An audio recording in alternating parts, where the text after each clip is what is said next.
How big can I get my heart to be? Thought Media Network proudly presents How much love can I get flowing out of me?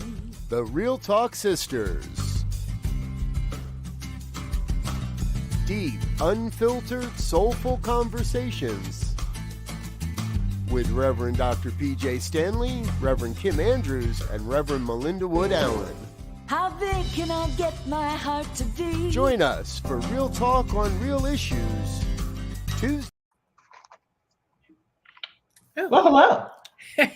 How are you, darling? Good to see you. Good to see you. Yes. We are here welcome, today everyone.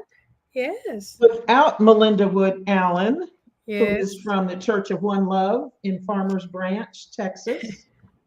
And she's out doing what she needs to do for her family today. And so There you go. Pjae and I are holding down the fort, so to speak.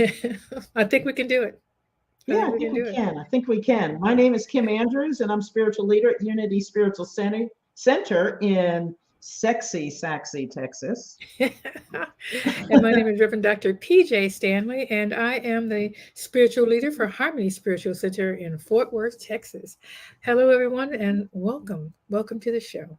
Welcome, welcome. Today we are, well, let's do a check-in. We haven't done that. How about that? So, yeah. Are you having we just technical difficulties over there? something about hearing double mics. I don't know what that means. Oh, our producer's speaking to us. Yes. Yes. All right. Well, I will take out my earphones and see if that helps. Just go straight to my. And in the meantime, I'll check in. All right. Can you hear me, Kim? Yeah, I can. All right. So, Zoe, I hope that helps with the double micing thing. And yeah, check in. So, I mean, I'm not sure. I don't think I have anything to check in. I mean, last week I was kind of, I was just kind of in a crazy spot. And thank the Lord for my Real Talk sisters that talked me down out of the tree and helped me put my foot down and stop kicking myself. So thank you for that. I have no such issues this week. This is a good week. It's just lovely. I was supposed to go to a family reunion, but that didn't happen due to the ongoing power outages down in the Galveston, Houston area. So I'm just grateful that everyone's okay. Some difficulties with getting food and gas and things like that. And he said he's still hearing everything repeated. I don't know what to tell you. So anyway, let's see if that happens when you talk, Kim. So I am doing well. I'll do a check-in here and we'll see what's happening as we get messages from him. Yeah. I'm doing well. I've had a good week. I am keeping up with my self-care and honoring the fact that I need time off more often than I thought. I have been looking at who else can speak for me at my center from time to time. And it's going better. I'm not getting as much sleep as I would like to, and I need to work on that. If the bags under my eyes could get any bigger, the bags under my eyes can no longer fit in the overhead. That's how big. Uh-oh. Yeah. Need some sleep, so I need to start working on that. And I probably need to get a routine so I start winding down before I get in bed. And I need to get in bed sooner. Yeah. Sometimes I'm waiting till 11:30, close to midnight. For what reason? I'm not a late night person. I'm up before the sun at 5:30. Yeah. Sometimes 4:30. Yeah. I mean, sometimes I just wake up, but I do that no matter what time I go to sleep. Right. Yeah, my body doesn't sleep till 7, 8 o'clock in the morning. I know some people can do that, and I can only do it by sleeping pill. Open. Boom. Let's go. What's going on? What's out there? This is who we are. This is what we do. 5 a.m. 5 a.m. Let's go. What are you doing? Snap to it. Snap to it. So yeah, and sometimes I lay there for like a half an hour or so, but yeah, I'm wide awake. I think, oh, maybe I'll roll over. There's no rolling over for me. No. So yeah, I just get up and I get started. Sometimes I take a nap. during the day, but self-care is going better. Good. You learn the hard way. I got myself overwhelmed last time, and it wasn't good. Yeah. I think I love it. I think that's what life is. It's about all the experiences that we have and what we want to do with them, what we're learning from them, what they tell us about ourselves, how we want to keep or let go or whatever it is.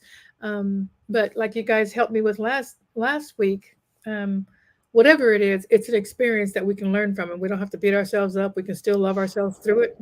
Know, whatever is showing up as not me is an anomaly. It's not who I am. It's not who we are, and we can forgive ourselves for that. So there was some really good work last week that you guys helped me through, and I really appreciate it. So even with all that we've done and all that we go through, and all that we do as ministers, I'm just looking at this message that Zoe was sending us. We still continue to have work to do. The work seems to never end, which is okay. I'm not complaining. I like it. I like forever growing and expanding. So exactly. There will be work that comes with that. Exactly.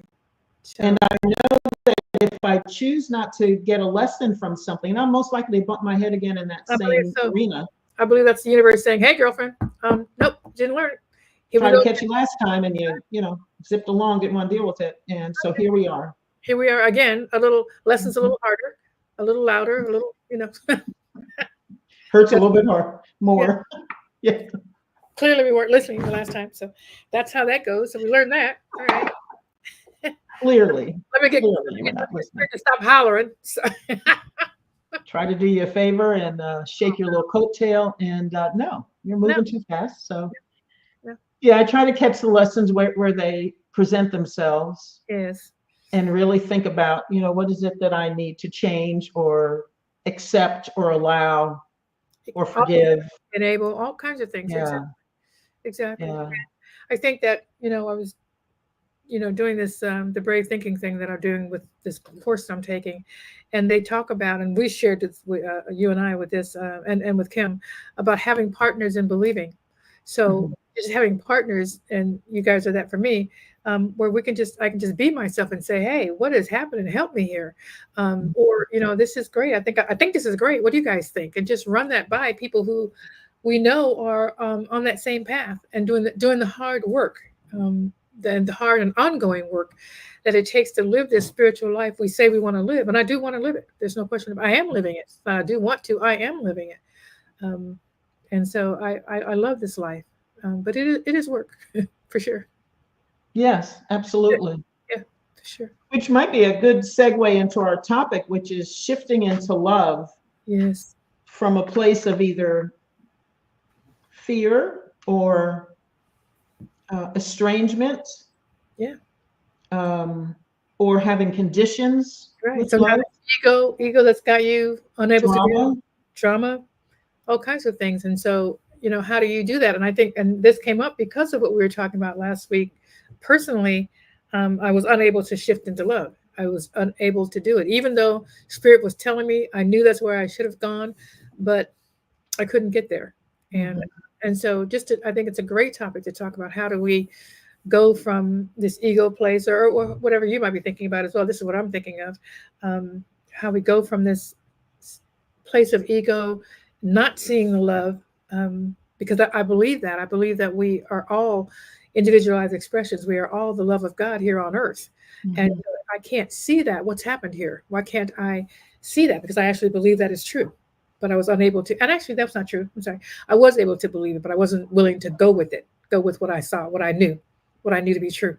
I wasn't able to go with it. So, so it's good to talk about that. When we know what we're trying to do, and yet how do we actually shift into that loving place who we are and where we want to be and how we want to see the world? How do we do that? And what stops us from doing that? That's how I see it. What are you thinking about this topic? So, yes, I agree with all of that. And I think the most frequent experiences I've had with shifting into love was shifting my relationship with my brother and with my mother. So my mother, the situation with her happened earlier, and just to set the stage, my mother and I were close in my younger years, so probably teens, 20s, 30s, I was not nearly as close to my father, but my father was a different man when I was growing up. He softened and really started living from his heart more so I was probably in my 40s. So that meant he was probably 60s, close to 70. And he really did change then. He started to do some real hard work on himself. And as my parents did not have a good marriage, which I've talked about before on this show. Yeah. They did not have a good marriage. And as I got closer to my father, my mother withdrew from me. Interesting. Her feeling was that there was a finite amount of love. And so if I was giving more love to someone else, that means I had to take it from her in order to love, and especially to love my father. So in my early years, because my mother was more prominent in our lives, because my father was out working, trying to feed 3 children and put us through Catholic school, uniforms, keep cars running, things like that. And he wasn't making a lot of money because he was a teacher when I was a little girl. And then he started making much more money when he moved to training and development with Exxon. But in the beginning, it was hard. I mean, we were in Catholic school and 4-H, Girl Scouts, Boy Scouts. Wow. It's just a lot for him. So he worked sometimes 2 jobs. Wow. On a regular basis. So he wasn't around, but he was taking care of us. Right. But he wasn't in the home as often as my mother. So we had more active relationship with her.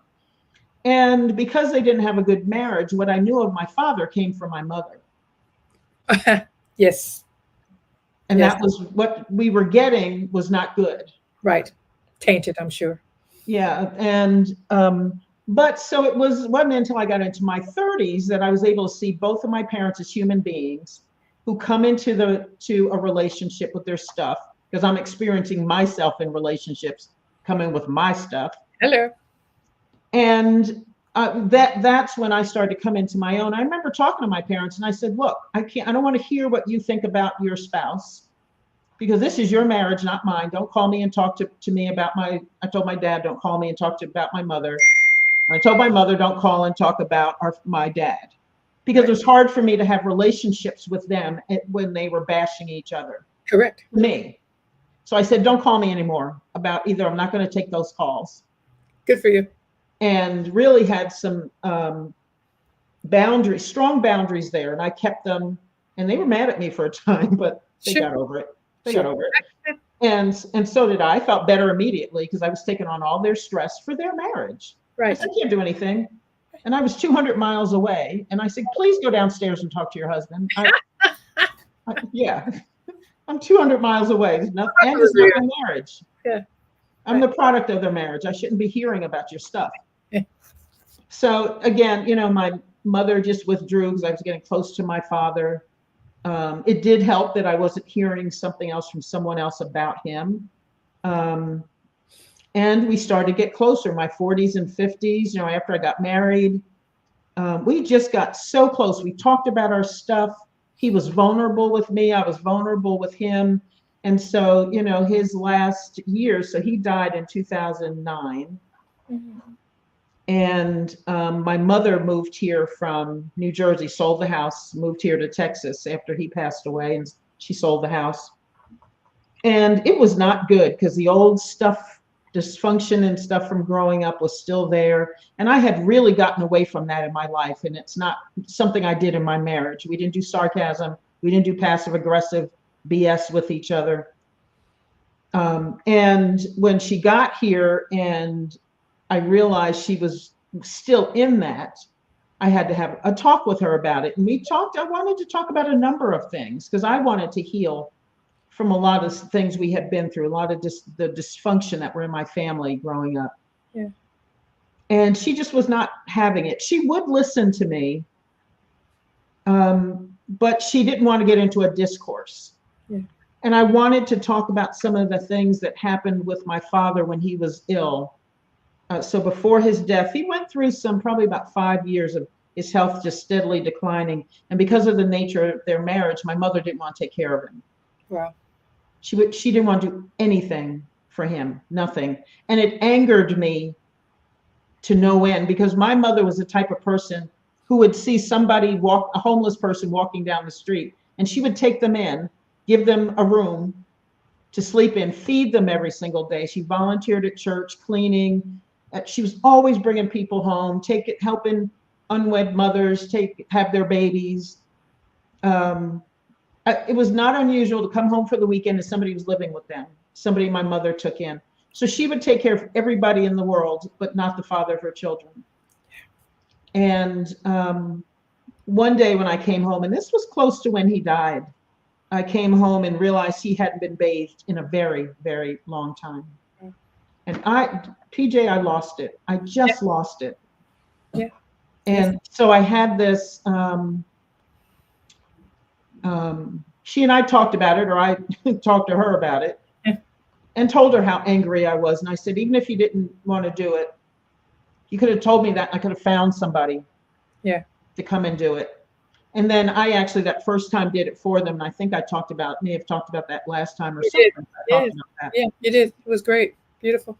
So, it was a very sacred experience with him, but he didn't have to get there. Right. And I just lost. I was so angry. And so I had that anger within me around her. So when she moved here to Texas after his death, I had made my peace with it, but there was such a distance between us. Yes.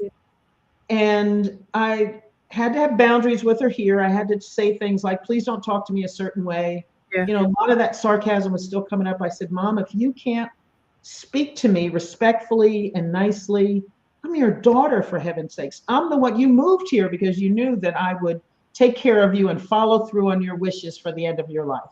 That's why you moved here, because you said, I'm the one you can trust. But yet you still treat me badly. Yes. And so we talked about that. So she just didn't talk. And that was good. But yes. That's how we gotta do it. That's how we gotta do it. Yeah. Yeah. So she listened to me and she did that. And I said, okay, that's good. But it's so sobering when your own mother. Anyway, there's such a horrible relationship. So when it's bad, it can be very painful. Yeah. So I didn't have a mother, essentially. Yes. Probably for the last 6 to 8 years of her life. Yeah. And so she was here. I was a good daughter. Every time she needed something, I was there. But there was always this distance. And I did make my peace with it. I did have in my meditation time one day said, if she does pass away and things are like this, can I look in the mirror? Can I be peaceful? Hello. Bottom line, it's about your life moving forward. Yes.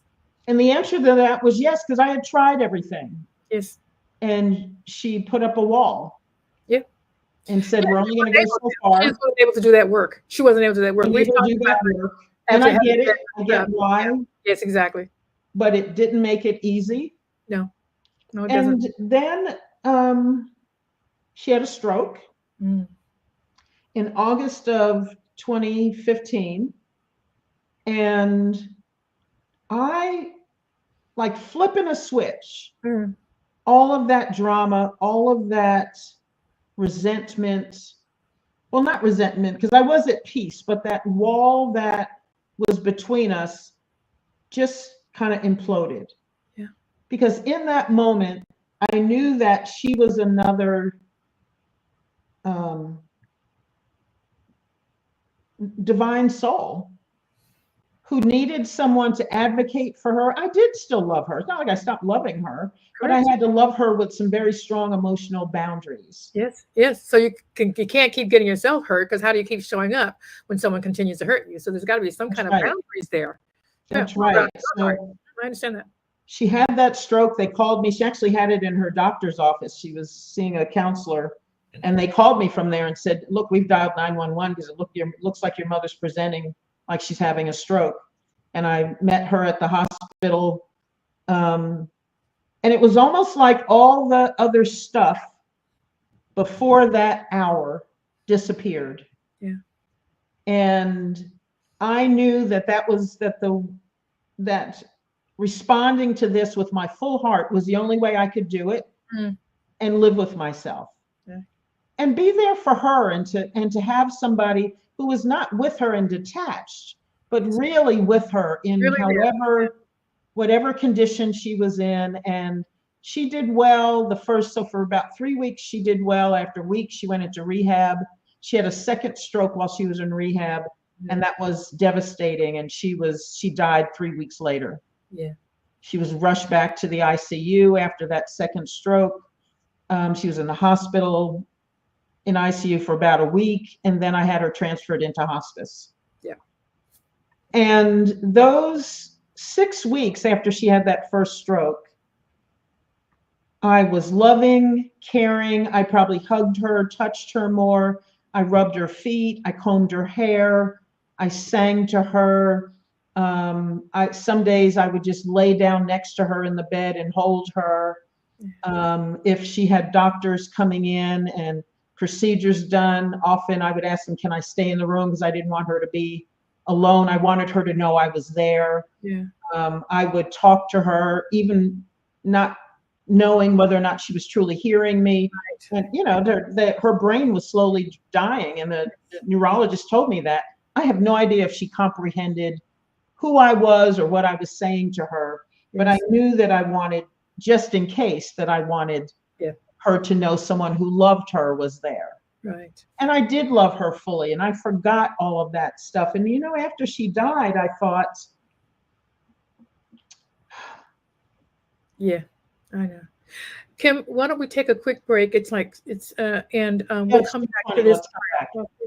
We'll come back to this, and we'll talk about how we shift into love from there. Yeah. You know, I know exactly what you're talking about, and so we're going to come back. This is a great conversation. Thank you so much for sharing. And let's go ahead and take a break.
Oh, so we're back, and Kim, this is we've talked about this, and mothers, fathers, these are difficult conversations. Thank you so much for sharing all this with us. And so go ahead and continue what you were talking about, and I've got some things I want to that you're bringing up that I think I want to make some points about. But how did you shift that? I mean, that feeling of, you know, how did you shift it? I think I just reevaluated what was needed in the moment, and that love was a different kind of love. Yeah. Was necessary now. And I knew that I had to find more within myself to help my mother through this new phase that we were in together. And it was just me and her. So my husband was here. She dearly loved my husband. He was taking care of home. And but I was with her most of the time. And so it was almost instantaneous, because I made a decision. I made a conscious decision. Yes. To show up differently, because I needed to, because we often talk about that, how do we want to show up in the world? Yes. And so that was very clear to me that I couldn't continue to show up the same way, that this situation required something else, and that something else was me. I was going to say, you could have continued to show, but you didn't want to. That wasn't working for who you say you are. And so it was a clear decision to show up. My niece called me when we were talking one day, and she said, you know, you don't have to do this. because she might not do it for you. And I said, it doesn't matter. That's not It it. doesn't matter.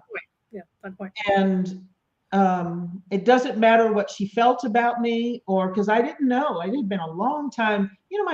Actually, when my mother was, the last night I saw her in rehab before the devastating stroke, I left her there and she looked at me and she threw her arms up in the air and she said, I love you so much. Wow. And I said, I love you too, Mom. And that was the first time in probably a very long time that she had really said, I love you, with some warmth behind it, no sarcasm, just an openness of heart. And I said the same thing back to her. And they called me at 6 o'clock the very next morning and said, she's had a second stroke and it's devastating. Wow. And no more communication after that. And so, yeah, I knew that something else was required. And I knew I was the one who had to shift. Yes. Yes. Yeah. And so I didn't question it. I just shifted because I was in this really, I was in an emergency situation. Yeah. And she needed me and she needed me now. And it mattered not that we would ever be in a situation, if we were in the same situation, but I was the one in need of love, that she would do the same for me. Right. It didn't matter. Yep. So that wasn't the point. I think sometimes with love, when we're really in divine love, unconditional love, it's not tied to whether or not the other person is going to love us back. At all. At all. It's not a tie. It's not tit for tat. It's not transactional. Right. You're not thinking about what you're going to get, or if you're going to get it, or when you're going to get it. You're not thinking about asking for it. No. You just know that you have to show up as love right now. Right. And you know that they can't. You know that they have. If they could, they would. Yeah. That's not Maybe. figuring into what you're doing, because what you have to do when it's shifting into love. So let me just say this: a couple of things that from your conversation and from me resonating with your conversation, a couple of points that I pull out, and one of them is it's a decision that you make. Shifting into love is a decision that you make. Now, sometimes it's a decision that you can't easily do, just because for whatever reason things are. There's a whole lot of time built up, the shifting relationship between your mom from being the one who loved you to being the one who didn't because she was jealous or of the relationship that you have with your father. So that just created a whole different dynamic. Yeah. And so she shifted to a different place that she wasn't before. And now you guys kind of had a more antagonistic, not on your part perhaps, but a more antagonistic. But at this point in your life, it's like, okay, well, there's nothing else to be done. The bottom line is, I love you. That's for you. Conversation in your own mind and heart. Bottom line is, I love my parents. I love my dad. I love my mom. And this is what I can do. This is what love can do now. Yes. Regardless of what she is and where she's at, this is what love can do. So you made the decision to bring your full heart and all of your love into that relationship with her with the time that you had available. Mm-hmm. That was it. Regardless of whether she was going to respond. Regardless of whether she even recognized that what you were doing. Didn't matter. You brought that because you needed to. You had to. It's who you were. And you decided to shift into love. So that's one of the ways to do it. It was a very sacred, loving time. It's probably that 6 week is precious to me. Yeah. At times it felt like it was 6 months rather than 6 weeks because it was, I was with her just about 12 hours a day. Yes. Because I would go early when the nurses were changing shifts and I wanted to talk to the night nurse and be there meet the one who was coming on during the day. Sometimes I'm waiting for doctors to come in. I didn't want her to be there alone for a lot of the time. I would bring stuff to do. Often I didn't do it. I would have friends that would come in, bring me lunch or take me to lunch, or, we'd go out for a walk or something like that around the hospital grounds. So, my husband would stop by every once in a while. And, so it was a wonderful time. I was protective of her when she got into hospice. I wouldn't let people come in the room and have conversations over her. Yeah. Because she couldn't respond at that time. She was, she wasn't in a coma, but she was semi-conscious, if that is even possible with the state of her brain at that time. Right.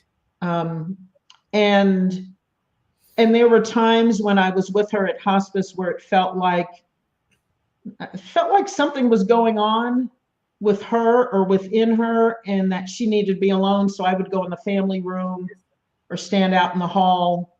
And I imagined something deeply spiritual was happening. I completely concur. Um, Just things you can't explain. You just know it's happening. you just know it's happening. And I felt like an intruder at times, and I would leave the room. Yes. And other times I would say the rosary in the room with her because I know she loved that. And Right. I would leave the rosaries in her hand. If she moved at all, she would move the beads through her fingers. Nice. So you know, it was a very warm time. We didn't have warm times before that. Gotcha. And the thing that got me emotional before we went to break was that I thought often, and I think about it still sometimes, why couldn't I make that shift prior to her having a stroke? I don't kick myself for not doing it. Yes. But also she was present in the relationship and was putting walls up with me. Absolutely. Absolutely. She would just say, no, I don't want to talk about that. No, I don't want to do that. It was very clear to me she was struggling with saying something nice to me, so she wouldn't speak. And I respected that she wouldn't speak. And also hurt and sobered by the fact that she couldn't find something nice to say to me. Yes. Or she would say it ass backwards or with sarcasm, backhanded compliment. Absolutely. So there was that. And, my husband was the buffer for the two of us. Yes. He enjoyed him. I enjoyed him. Yeah. So. Yeah, there you go. And I think she could have done without me. I think maybe I pushed the envelope too much with her because I wanted to do this deep work, and she just wanted to not be bothered. We had the conversations, you and I, and certainly you once you found your mom's diaries and words, that there was just a life that you were unaware of, and I guess she was as well, that she went through. And so, and I look at my mother. The reason why I'm bringing this up is because I look at my mom, and she didn't talk about things either. She just simply wouldn't. And I don't know. Perhaps that's a generational thing, of that generation. I think so. I really do. I really think so. And I had in my mind when I became an adult that my mother and I would have this adult relationship where we would talk about things, and she would share with me her deep feelings, her longings, her hurts, or whatever it was. And all she would ever bring up was anger. All she would ever at my father, anger at the way her life ended up, which by the way, her life ended, and your life does. Your life is actually a part of what you're calling in. Mm-hmm. She wasn't able to understand that. She just there was just no education or learning or ability to understand that. And so back to what it takes to shift, bringing your full heart, what you did to your mom, bringing the full love for me and my mom and my father too. It was just early on, let it go and just forgive what they can't do. Just forgive and do what I can do. Just have the relationship that's lesser than I wanted, but still still love in the room. Mm-hmm. So when my mom would say something, start to go, like your dad, go down and this is just one instance. This happens or goes on with not just your parents or just whoever you need to bring love to. My mother would start to go down a path about my dad in a negative way. And then I would just say, hey, Mom, share a good memory. Share with me a memory that you remember that was great, because they talked about how much they loved each other in college and all the things they did. I said, tell me a college story. Tell me a story about when you guys first had Denise or whatever. And I would shift her into and then she would just start smiling and telling me this story from a memory that she had. And so we were, again, it's just depending on what the person that you're dealing with, what they can do, what they can allow. Mm-hmm. I never had that conversation with my dad. He was always angry about stuff, and not about my mom. He was guilty about my mom, angry about the things that he did, but not willing to take the blame for it. Mm-hmm. So he would put it out to, well, that guy did this and he did that, and I couldn't do it because of this, that, or the other thing. Okay, well, let's not shift on that, Dad. Let's just let's just be here, you and me today, right now, and talk to me about whatever we could talk about in that moment. And so we didn't have that. That's what we get to bring to the table. That clarity, that deciding we want a relationship. What kind of a relationship can we have given the givens, given what they're able to do and what we're able to do? So for me, this topic of shifting into love, it came up last week, and it comes up for me because I've had so many conversations with people when I realized that I was the one that was going to have to back away, back down, shift it, love them because they weren't going to be able to do it. And we were simply going to go down a negative road between the two of us. And I always thought, why do I always have to be the one backing up or apologizing or whatever? Because I can. Yes. Because I can see it. Because of all the work we talk about doing brings us to this place where we can. Not that we're better or anything else, but we have done the work and we get to recognize, oh, this is mine to do. They can't do it. Yeah. I can. And not only can we do it, but we're willing. We want to do it. We want to do it, and we want to grow in that area. And so, that's why we're the ones who think about it. And then, but you can only do as much as the other person will let you do. Will allow you to do. And then you have to love them through that part and forgive them because you have an idea of, or a thought about, or a desire to have more, and they simply cannot give more. And okay, all right, I forgive myself for wanting more, forgive them for not being able to do it, and let's move on. Yeah. I became, very familiar with that adage, we can, everybody does the best they can at any given moment with what they have. They really do. And I was well aware of the kind of pain and trauma my mother had, some of what my father had. He didn't always talk about that because he was very willing to be in the present with me and just be there and talk about life now and explore things about my life and wanted to know about my life. He really opened up in his latter years. And it was beautiful and it was wonderful. And we did have that adult relationship that you're talking about with your mother. I didn't have with my mother either because she didn't want it or couldn't do it. Couldn't do it. And she wanted it because that's in her journals, but she could not for some reason. Yes. She was afraid of it. She didn't know. As much as I asked her to talk and do things together, she didn't. Yes. But in her journals, she would say, I want to do those things with her. I want to have that kind of relationship. And for some reason was just unable or unwilling or didn't want to. When I opened the door, she didn't want to walk through it. Yes. It's so frightening to know what's on the other side of that door or to not know what's on the other side. To not know, because I didn't know either. Exactly. But we're willing to go through the door and just deal with what's back there. But my mom wasn't willing to walk through the door. She just didn't. I don't know what's over there, and I know what's on this side. I know the worms that are in this can. I don't know what kind of worms are in that can, and I'm not opening that one. I'm not gonna open it. Yeah, I can't get them back in if I open it. What's gonna happen? Yeah, and you and I all probably know. I'm tired of the worms. Let's just find something else. Yeah, let's just. There's always something better we can do. The heck with the can of worms. Let's find what's better, what's more expansive, because we live in our spirituality is such and our beliefs are such that we know that there's always more love. Always. And I don't know that our mothers knew that. How would they? I don't know how they would have, because who were they? You think about who your mom was around. When I think about who my mom was around, given away by a mother who kept the other kid. Yeah. So what does that do to you? I mean, I can't even imagine, because my mom wasn't like that. She completely loved us all, for who we were. So I can't even imagine the pain of a mom basically saying to you, you're not worth me keeping. He is, but you're not.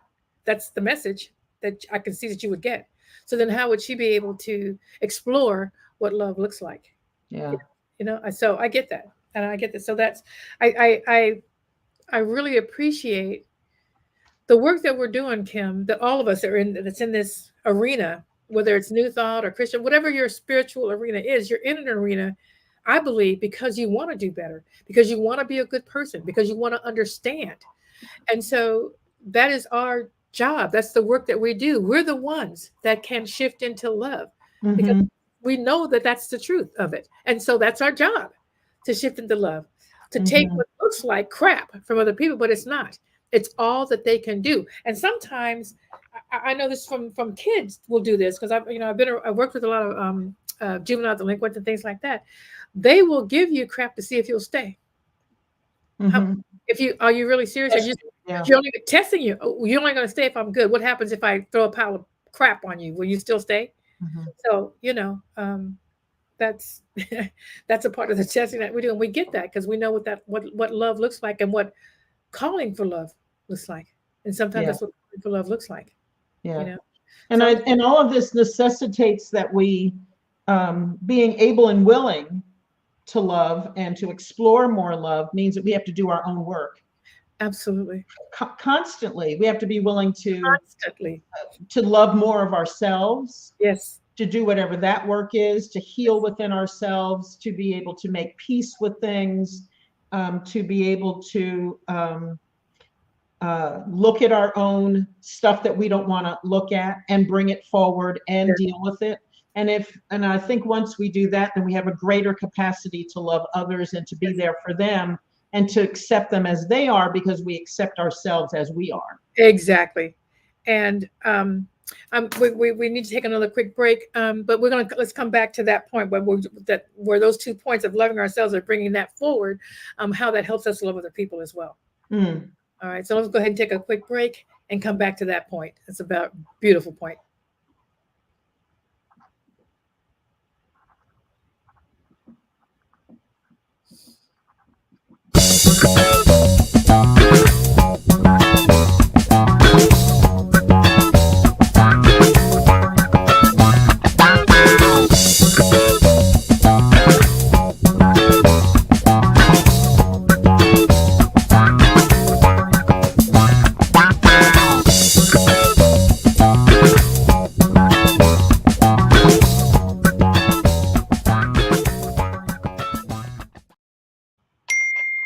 Great. So we're back, and uh, we're talking about the ways in which we shift into love, bringing our full heart and our love into it. Forgiveness is a big deal, making a decision for it. And then the last couple of things we were talking about, there's probably going to be more, but the last thing we were just talking about was we have to look at ourselves and what's missing, what needs to happen, what needs to be brought forth within us. And so one of the things that you guys helped me with after the show, we didn't talk about it during the show, but after the show last week, I was unable to love myself. I was unable to forgive myself for something I thought I did, for something I thought that I did that was, basically unforgivable and not like who I say I am. Mm-hmm. And you guys had to bring me back off the cliff and say, "Put your foot down, girl. Stop kicking yourself." I should have myself. I have that on my wall right now with a big old foot there. Like, put your foot down. Because that's what we do. To love ourselves means we have to love all of ourselves. The good, the bad, the ugly, the indifferent, all of it. Yeah. And even though we're doing the work, it doesn't stop us from being the humans that we still are. So thank you guys for that. But we have to love ourselves and we have to bring forward what needs to be brought forward. And so that's what needed to be brought forward for me last week, for you guys to remind me, hey, that was one incident. That's not the totality of you. That's not totality. That's not the whole you. Yeah, because you were very insistent upon trying to love the other person. Yes. And what we realized in that moment is that you had forgotten about loving yourself. Exactly. And we know that, like you said, if we are good at loving ourselves in the moment, then we have the capacity to love someone else. Right. But if we don't take that first step with ourselves, the other's not going to happen. It just didn't happen. And so that was a real awakening for me to realize, oh, that's what's happening. That's why I can't get there, because I don't like myself right now. So yeah. We were just thinking, why are you being so hard on yourself? We all, something happened in the moment. Yes. And you were doing your best, and it's okay that we're not at our very best. All the time. Yes. All the time, because we're not going to be, because life happens. It does. Stuff happens. It does. And it just trips you up. Something comes in your face and wow, that took me down a road. Yeah. Don't want to be on that. Or then you go, get off that road. Yep. Get off now. Yeah. So. Yeah. Riding on the shoulder, kicking up dust. Yeah. And so you have to shift again, but shift into loving ourselves. And that expands our emotional intelligence, our emotional capacity. And then we have more love. And I always think, I start doing my affirmations about being a unique divine expression. That means I have an infinite amount of love and capacity to love and to love more deeply and more unconditionally. And so that means, what does it look like now in this situation? Right. So with my mother, it was drama doesn't matter. The boundaries don't matter. There are no boundaries here. Give her your full heart, and there's nothing to fear here. I didn't have to protect myself anymore from her. Yes. Or actually, I wasn't sure because I didn't know what was coming up. I didn't know she was only going to live 6 weeks. Right. I didn't know that part. So I didn't know, but now I was willing, again, there's that word again. I was willing to show up with my full heart. Yes. Which I think, I didn't think I needed protection because I was there as my full heart, as my divine self. Exactly. And in that capacity, I don't need protection because the protection is my divinity. Yes. It is God. Yes. Yes. And so I can love as openly as I want to, and whatever happens, I don't construe to be pain or hurt. And I know she's not trying to do something to me. And if she is, it doesn't have to affect me. Right. Whereas before that, yeah, I was taking things very personally. Very personally. Absolutely. Yeah, very Absolutely. personally. I think one of the things that you guys said to me was about, last week was like, how much pain was that other person in? Mm-hmm. And I wasn't able to see that, and so once I shifted and realized, okay, what's happening with you? And you gotta love them. They're acting out in this way because they're in pain. Yeah. So the two of you now are going down this pain path. That's not what you want. Two people in pain doing this. Just doing this. Yeah. Just doing this. And so, so when I got that, and I thought, okay, yeah, that's part of what love does too. That's part of what shifting into love does. It's like is recognize that the person in front of you is behaving like this because they're in pain. There's a lack somewhere in their heart. There's a lack of love. There's a lack of loving itself. There's something going on, and you can provide or step into that where that lack is and be that whole person that you are. Bring all the love into it, which transforms everything. That's what I believe. It's beyond belief. It's what I know to be true. That love, unconditional love, is transformational. Mm-hmm. It's transformational, and so. Had I recognized that this person isn't bringing this because he's being a jerk, he's in pain. He or she, whatever, is in pain, and I can bring love to the pain, and then be okay with myself. Exactly. So that's what it is too. It's recognizing the pain, and loving people through their pain, and bringing the love. So there's just so many things that it takes, all of which has to do with bringing your full and whole heart to it, and knowing who you are. And knowing who you are. You are love in the moment. You're love. You're love all the time, not just in the moment, but in that moment, remembering that's who you are. Mm-hmm. Remembering that's who you are. So, whew. Yeah, it's a lot. And sometimes, what love requires of us is a lot, but it always, there's always a gift in it. And it always lifts all the parties involved. Yes. We'll just open up and come with our full hearts. We all end up benefiting. Even if I'm the one giving love, I benefit as well as my mother in that situation. Absolutely. Absolutely. Yeah. Absolutely. And I remember when my father was, during his last days, and I don't even know if he knew. I didn't know whether he knew I was in the room or not. But I knew he liked the sound of my voice. He was always asking me to sing, and he was always asking, and I knew that he liked the sound of my voice. And so I didn't want to sit there and sing all day in his room, but I just bought a book that I knew he loved and just read to him. Just read to him just read. And at one point, he just looked at me and he said, he just pointed to his ear. And he had a hearing aid in, but it was howling. It was making a noise, screaming, and he was pointing to it, could you take it out? And I said, oh, okay. So I took it out and then sat closer to him, and he just smiled, and then he just laid there while I was continuing to talk. Yeah. So it was just a beautiful time. It was a little thing, but it was a big thing. It was the last I saw him. It was the last communication that we had together. It was just me sitting there and him enjoying the sound of my voice. That is love in the room. It's love in the room. I love that. Yeah. That's my memory of him. That's my last memory of him. I love it. Yeah. And I think before we shift into love, it's those what we construe as small moments, and they're not small. They're very Yeah. they're very sacred. They're things that we treasure. They're things Yes. that mean a lot. But Yes. we don't think of those things when before we've made that shift. Yes. They don't even come up for us. We're not even aware that those kind of moments are possible.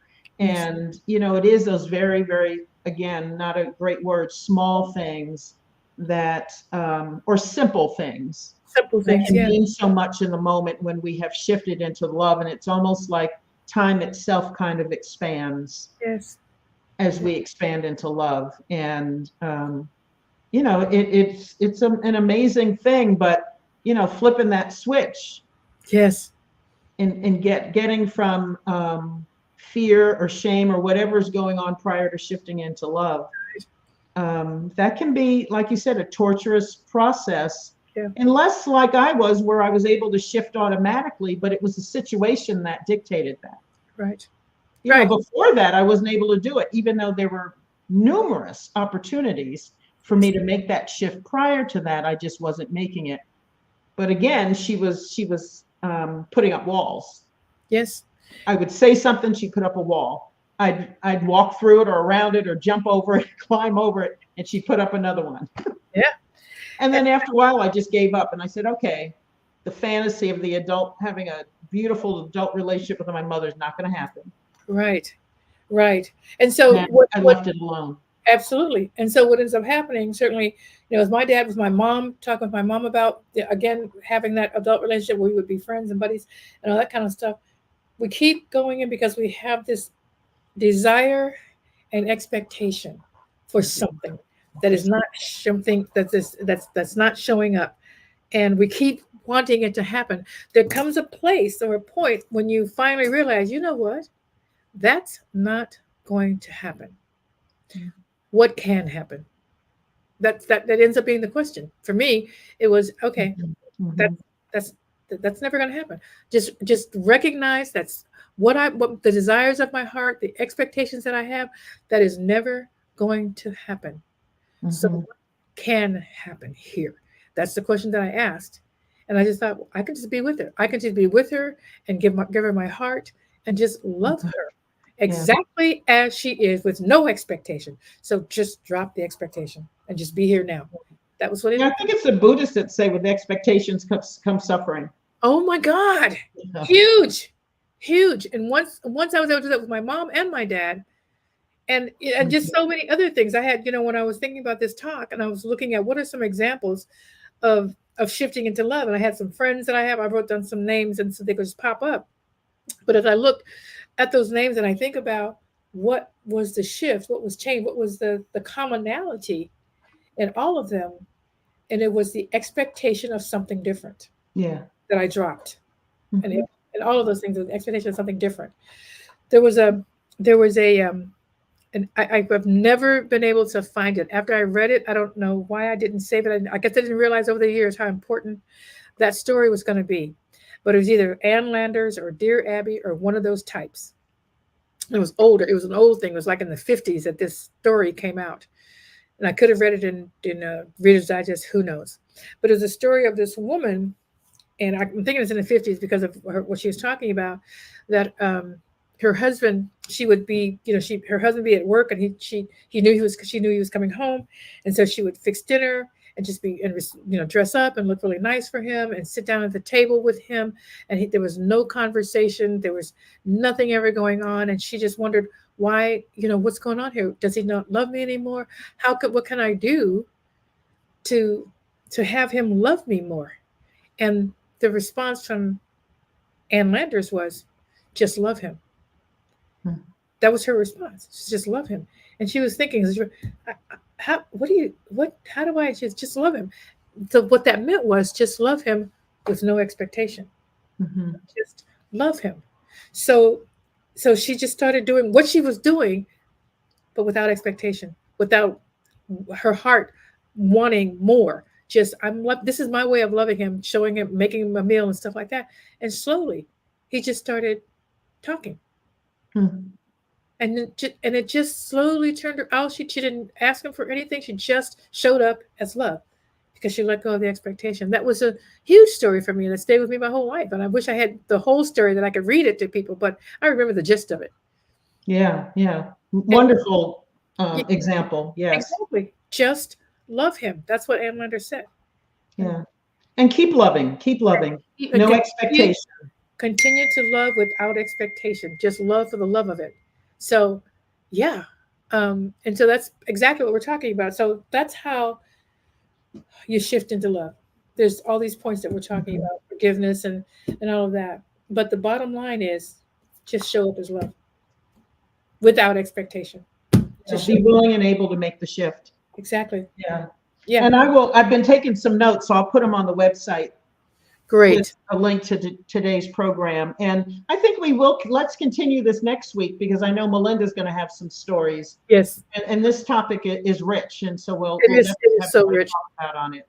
Yeah. And you may have more stories. And I think it's important to talk about this because I think, especially in the world the way it is now, we are called to love, I think, so much more often. It may not be that, but it just seems to be. I think it is that. I think it is that. Such a great need right now. There is. And I think there's a lot of waiting for the other person to shift first. Absolutely. And we have to be the ones to shift. If there's going to be a shift. Yeah, indeed. We have to open the door. Otherwise, people are still dug in and they're not going to move. Right. And it just feels, unless they think there's someplace to move to, and that's us. Yeah, correct. Yeah. And I just feel like the world at this point, everything is just feels so combative. Like everybody is just combative. And I really believe that it is a call for love. It's a call for love. So if we understand that and that's what we can do, then that's our work in the world right now. Yes. It's just to let down the expectation, drop the combativeness, and do what we know to do, what we know is true, love one another. The thing that Jesus called for, that from the very beginning, it's always been called for. It hasn't changed. Love one another as I have loved you. As I have loved you. Yeah, he set the bar, a high bar. High. But knew that we were willing, knew that it was possible. It was possible. And that we were made of that. And so, yes, we got probably have to sign off in a minute, but Chuck, you want to mention your podcast here, Decide on Joy? Yeah, so there's just a check out the website that is from Harmony Spiritual Center, which is where I'm the senior minister, and we, myself and my board president, we just simply talk about deciding on joy, which means that we have control of our lives, just like we're talking about on this show right today. We get to decide who we are and how we're going to show up. So decide on joy is the same thing. Decide how you want to show up, just and have a great life. Let go of, what was the thing you said earlier that they said was the cause for pain, the cause for all the expectations. Just decide to show up and let go of expectations. So that's part of it. Let it go. Let it go. Let it go. Let it go. Let us know. Yeah, all of that. So that's, thank you.